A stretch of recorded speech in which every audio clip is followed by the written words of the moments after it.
This is the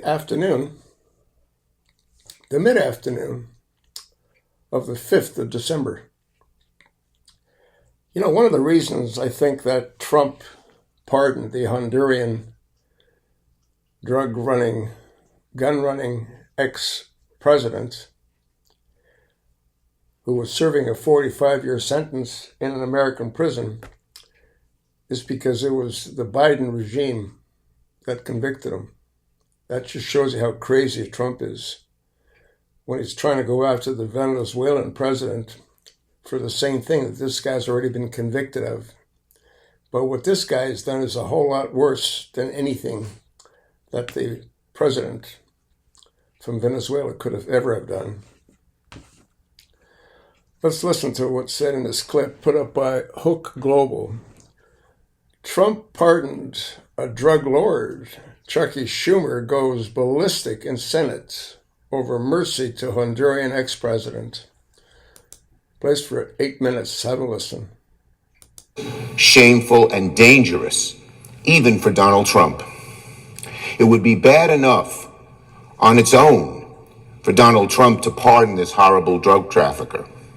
But for him to pardon this drug lord while putting a quarter of our military in the Caribbean, right nearby Honduras, to fight drug trafficking makes an utter mockery of Donald Trump's supposed desire to root out all drug trafficking. He's 100% right. Let's be clear of the facts.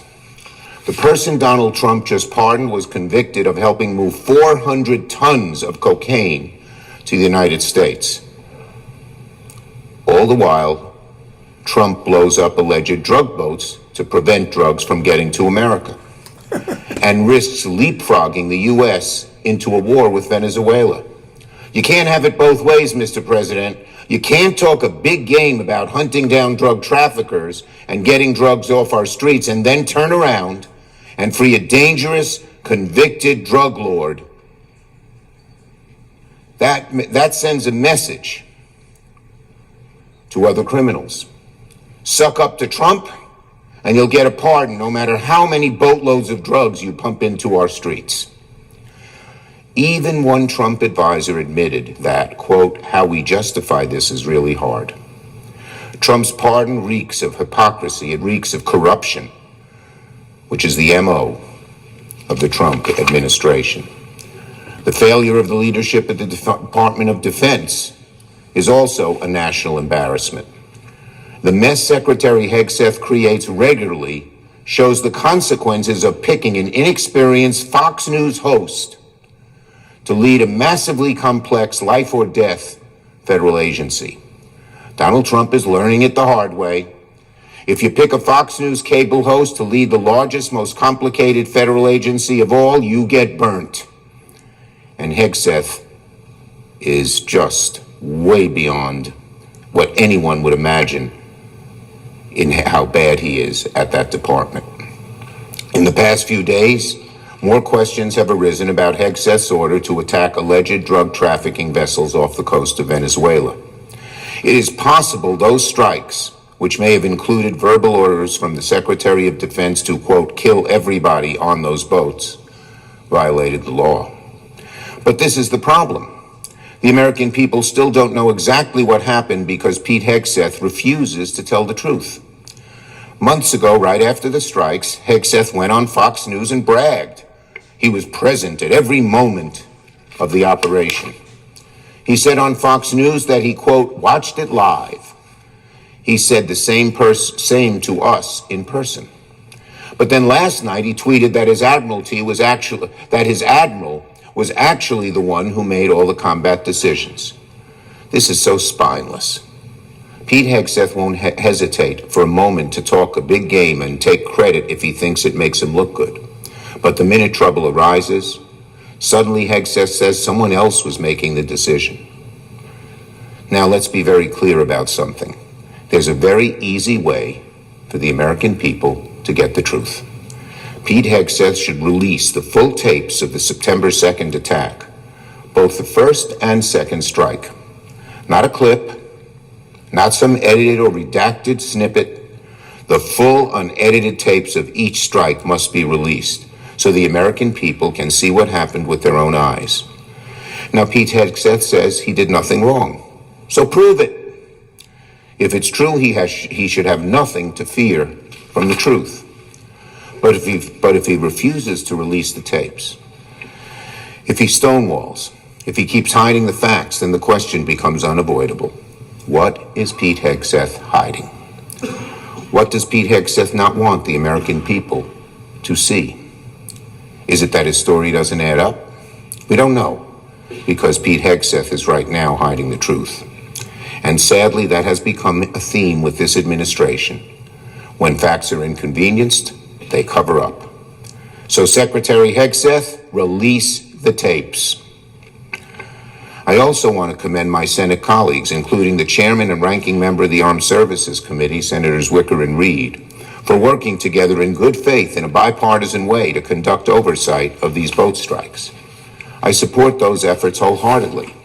One of the first things we need is a classified briefing from the DoD, the Department of Defense, about exactly what happened during these operations. And let me be clear, Secretary Hegseth must be part of those briefings. We need documentation, we need the tapes, but we should go one step further.